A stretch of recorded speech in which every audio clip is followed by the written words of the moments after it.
right, area of a rectangle and a square. Now I've grouped these two topics together because technically when you think about it, a rectangle and a square are kind of the same thing. A rectangle is just a bit of a smushed square. So we can use the same formula and the same steps to find the area of a rectangle and a square together. So we've looked at perimeter so far, which we know is the outside of a shape, the distance around the edge of a 2D shape. Now we're looking at the area, which is the amount of surface inside that flat 2D shape. We also, when we're doing area, we measure it in square units. So we could say square centimeters or square meters. But basically what we're doing is we're finding out how many squares can fit inside that shape. That could be a square centimeter inside the shape or a square meter. But how many of those squares can fit inside? That's all area is. All right, area is used a lot in real life. So anytime you want to paint a wall or you want to paint a room, you have to calculate the area of space that you want to paint and then use that to figure out how much paint you're going to need. If you're a farmer, like you can see in these agricultural pilots, they have to figure out what area they have to spray with their different chemicals and then calculate how much they're going to need. If you're a builder, you're going to use area as well. There's lots of different things in real life where we need to know about area and how to calculate them. And rectangles and squares are probably going to come up the most. Now on your screen, it might not be exactly to scale on your screen, but you can understand what I'm saying. Right here I have a little 1 millimeter square. So that's 1 millimeter across by 1 millimeter high. It's called a square millimeter. And we're going to use that to measure tiny little things. Then I've got a square centimeter, which is obviously a centimeter across and a centimeter wide. And we're going to use that to measure your everyday objects, a book, your iPad, a poster, maybe a small table. Those smaller objects would be measured in square centimeters. Then we're going to have a square meter, which is a meter across and a meter wide. We're going to use square meters to measure things like houses or buildings or those larger objects. And then lastly, we've got a square kilometer. A kilometer across and a kilometer wide.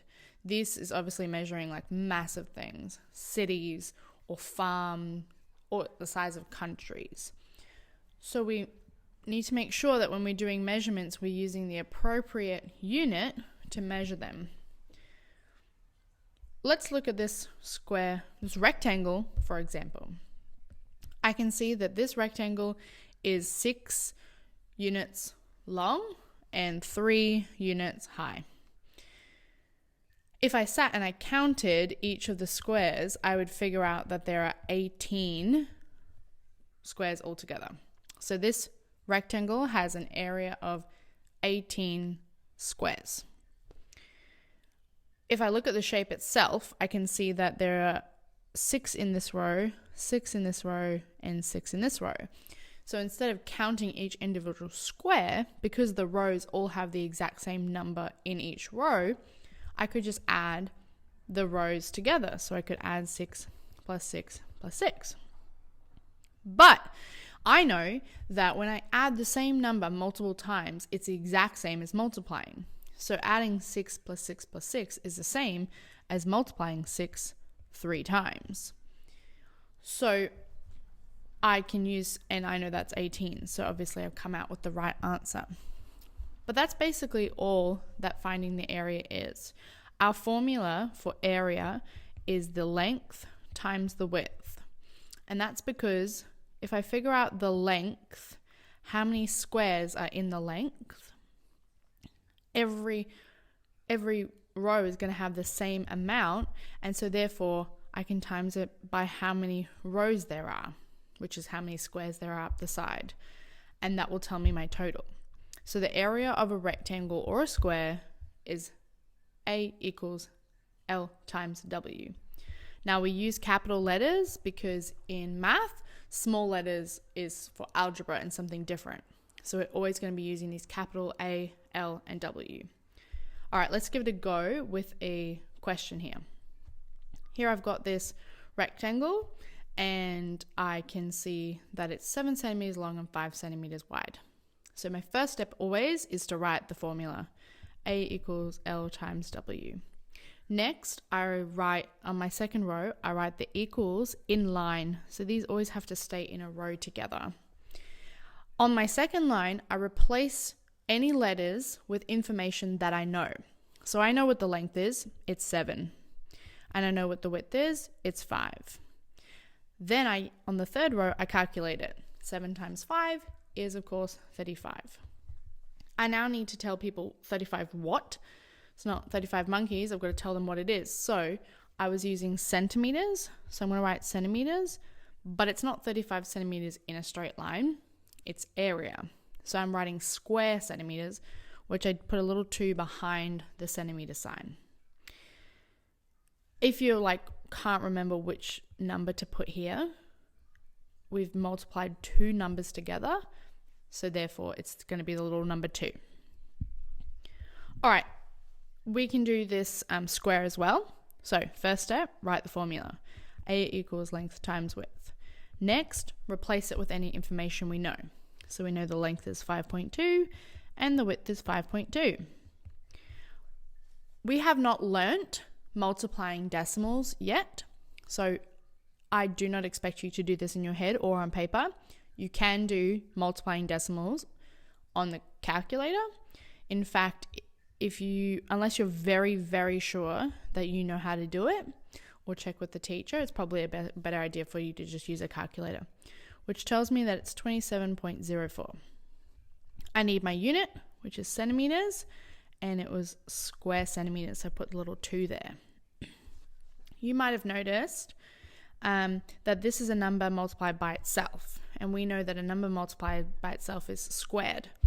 So I'm really happy for you, for a square, to use the same formula as a rectangle. But if you want to, you can say the formula of a square is area equals sides squared, and then write it like that. That is totally up to you.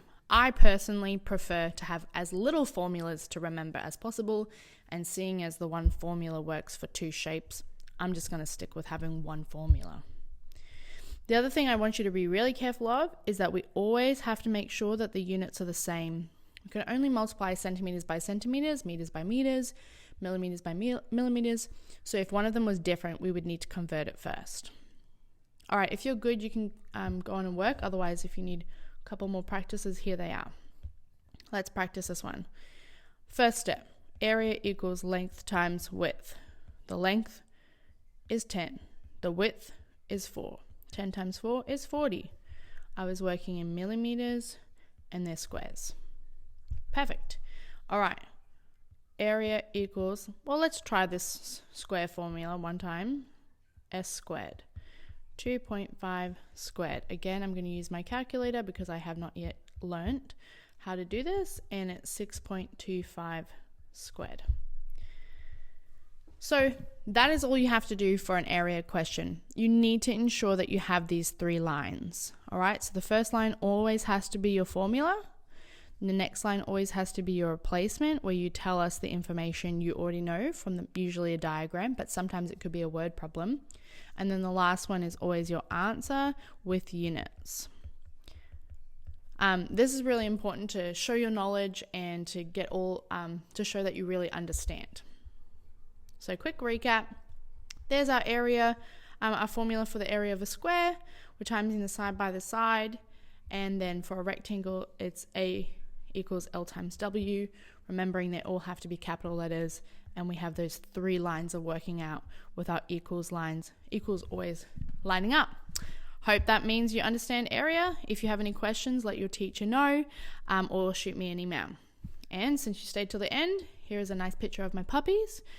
Every time we go for a walk and we go to the dog park, Milo here runs around, says hi to all the other puppies, loves a good chat, and Waffles hates other dogs, and she always runs, so then she's tired. So she spends the entire time at the dog park just sitting next to the water bowl with her head lying in the water bowl.